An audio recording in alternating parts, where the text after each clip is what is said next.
Big pass yesterday episode தான் விஜய் சேதுபதி சூப்பராக செஞ்சுருந்தாரு. அதில் வந்துட்டு எடுத்த உடனே பார்வதியை நிற்க வச்சு லெஃப்ட்டு ரைட்டு சைடு எல்லா சைடுமே நல்லா கேட்டு விட்டார். இந்த பார்வதி நல்லா தான் பாயிண்ட் வைக்கிறாங்க. ஆனால் வந்துட்டு தேவையில்லாத பாயிண்ட்டு தான் அதிகமான டைம் வைக்கிறாங்க. ஃபஸ்ட்டு 3 நாள் அவங்க நல்லா தான் பண்ணுறாங்க. ஆனால் வந்து அடுத்த 2 நாள் இவங்க சூனியம் வச்சுக்கிறாங்க. அடுத்தது கனி, சபரி, அப்புறம் விக்ரம். இந்த கேங்கை வந்து நல்லா வச்சு செஞ்சார் விஜய் சேதுபதி. இதில் வந்துட்டு கனி வேற சொல்கிறாரு, அந்த கேமில் வந்து நான் எந்த பார்சியாலிட்டியும் பார்க்கலன்னு. சரி குறும்படம் பார்த்துடலாமா அப்படின்னு விஜய் சேதுபதி சொல்லிட்டு ஒரு குறும்படம் போட்டாங்க. அப்போ தான் தெரிஞ்சது யார் யார் எப்படி இருந்திருக்காங்கன்னு. ஒருத்தங்களுக்கு அடிபட்டாலுமே வந்து யாரும் கண்டுக்காமல் எவ்வளோ செல்ஃபிஷாக இருந்திருக்காங்க.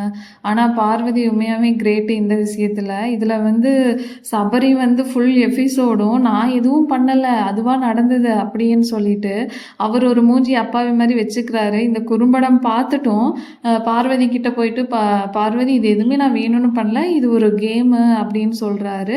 அதுக்கு பார்வதி வந்து என்னை இன்னும் முட்டாளாக்க நினைக்காத, இந்த விஷயத்தை இதோட விட்டுருன்னு சொல்லிடுறாங்க.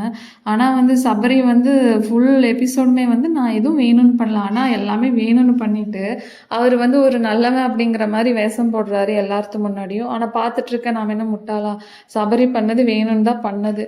ஆனால் ஓகே, விஜய் சேதுபதி இந்த வாட்டி சூப்பராக பண்ணியிருந்தாரு.